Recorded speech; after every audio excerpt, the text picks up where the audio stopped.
네. 자, 그러면 빠르게 첫 번째 종목부터 문을 열어볼게요. 네. 자, 반도체 쪽에도 대표적인 종목이죠. SK 하이닉스를 지연 해피님께서 올려주셨는데요. 봐야죠. 10만 3천 원에 비중 많으세요. 60%. 아이고. 중장기 목표가 궁금하시다 이렇게 하시는데 쭉 한번 내려가서 지지부진하게 쭉 가다가 오늘 최근에 확 한번 올라오는데요. 그쵸. 오랫동안 들고 계셨어요. 중장기 길게 보시니까 좀 참으시는 것 같은데 중장기 괜찮은지 알아보고 또 SK 하이닉스가 한 분이 아닙니다. 송효근님. 네. 6월 13일이니까 며칠 전에 매수하셨고 이분은 또 왜 비중이 93%나 됩니까? 근데 더 매수해도 되는지를 지금 질문을 남겨주셨거든요. 이 전망이 100% 채우시려고. 좋아야 될 텐데 알아보도록 하겠습니다. 네. 소장님 많이 담으셨습니다. 어떻게 할까요? 예, 난감한데요. 상황이. 지금 제가 봤을 때는 난감한가요? 일단 포인트 7월, 그러니까 그 중국 그 규제 유예와 관련된 그러니까 미국 상무부 이 내용에 대해서 좀 참고를 해야 될 것 같은데 사실 지금 그게 이제 명확하진 않아요. 명확하진 않고 네. 그래서 이제 미국 반도체 협회 분들하고 이제 뭐 이것저것 얘기를 나눈 것 중에 하나가 결국은 유예를 좀 생각을 하고 있는데 이게 1년 연장이 될지 아니면 단연간 연장이 될지는 정확하게 모르지만은 이거에 대해서 발표가 나는 시점은 7월에서 8월 정도 된다. 라고 좀 얘기가 나왔습니다. 물론 이제 이게 진짜 나올지 안 나올지는 모르겠지만. 나와야 나오는 거군요. 그렇죠. 네. 그러한 기대감은 이제 첫 번째 포인트가 남아 있고요. 네. 두 번째로는 엔비디아가 그 중국 규제에 대해서 굉장히 좀 불만이 많습니다.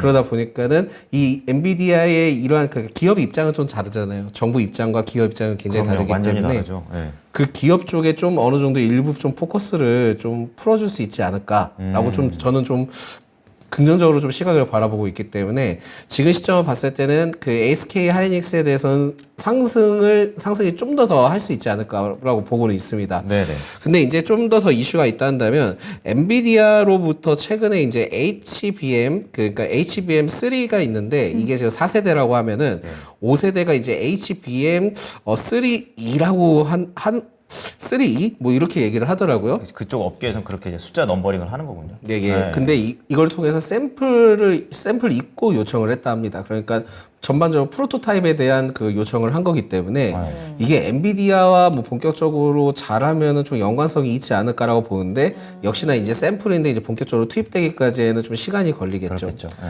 만약에 이게 이제 본격적으로 한다면 사실상 SK 하이닉스는 이 그 HBM3E에 대해서도 5세대 제품을 내년 상반기에 좀 양산을 할 계획을 갖고 있습니다. 네네. 네, 일단 제일 중요한 거는 이제 재고 감소든 그것도 제일 중요하지만은 일단 업황 회복에 대한 기대감이 있어야 될 것 같고 첫 번째로는 그리고 이제 이 부분들을 통해서도 신제품에 대해서도 양산을 좀 진행을 하는 상황들을 봤을 때는 앞으로 좀 더 기대를 해볼 수 있겠다라고 좀 말씀드릴 수 있을 것 같습니다. 근데 이제 좀 이게 금액 따라 굉장히 좀 차이가 다른 것 같아요. 그러니까 그 매수가 이제 제가 이제 알 수 있는 거는 그 매수가랑 이제 매수가 관련된 부분들만 좀 알 수 있고 사실상 이제 투자 자금이나 규모를 정확하게는 알 수는 없지 않습니까? 네, 네. 그렇죠. 이게 지금 만약에 그 93% 그러니까 6월 13일 날 이제 매수를 하셨던 분께서는 만약에 이제 투자 자금이 어마어마하게 크다 하면은 제가 봤을 때는 이게 93%에 대한 리스크가 좀 있을 수는 있습니다. 그래서 이게 여기서 만약에 상위 한 5%까지 좀 오른다 하면은 그때는 좀 비중을 좀 줄여주시는 게 좋을 것 같고 사실상 지금은 2차 전지도 그렇고 반도체도 그렇고 또한 이제 뭐 엔터도 그렇고 다양하게 지금 상승을 좀 보여주고 있지 않습니까? 네. 그러다 보니까는 이럴 때는 지금 포트폴리오 비중을 좀 3분의 1씩 나눠서 가져가는 것이 더 현명할 수 있습니다.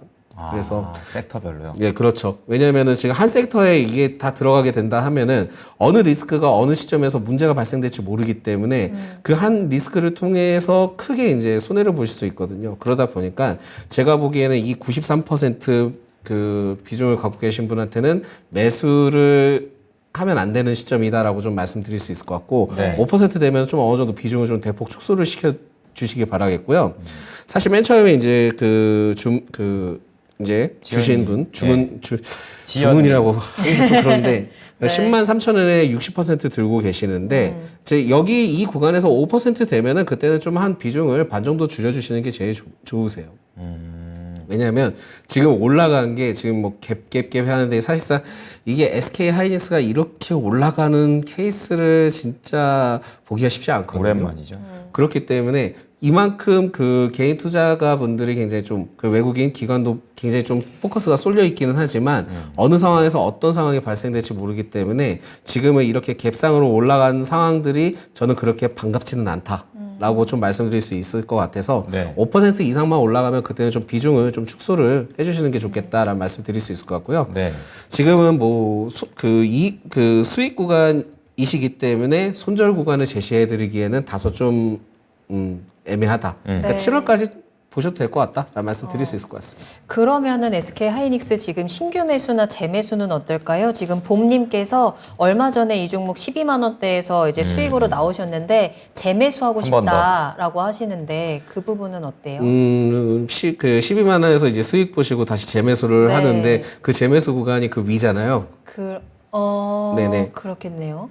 그거는 일단 제가 봤을 때 좀 더 기다려 주세요. 왜냐면은 지금 들어가시기에는 이렇게 만약에 처음에 이렇게 크게 그 수익을 보셨다면은 제가 보기엔 추가 비중을 들어가셨을 때 이번에 다시 재매수 하실 때는 비중을 그거보다 크게 들어가실 가능성이 좀 높거든요. 네.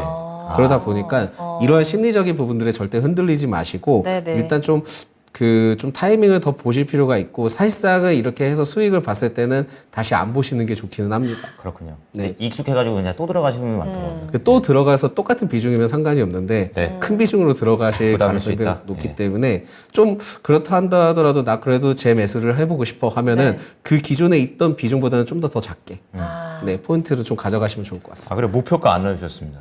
목표가요? 아 맞네요. 그 목표가는 일단 13만 원까지. 네. 알겠습니다. 13만 원까지 천천히 갔으면 좋겠습니다. 갭으로 이렇게 가지 말고 좀 안전하게 갔으면 좋겠는데 좀 빈 공간이 많기 때문에 좀 불안하다라는 말씀드렸습니다. 자, 지금 지연 해피님하고 송효근님께서 동시에 올려주신 SK 하이닉스 우선 이렇게 비중이 너무 많으니까 좀 축소를 하는 방향으로 기본적으로 잡고요. 자, 그리고 7월 목표가 지금 13만 원까지 좀 보고 있으니까 네. 수익 내면서 나오셨으면 좋겠습니다. 네. 자, 저희 다음 상담 이어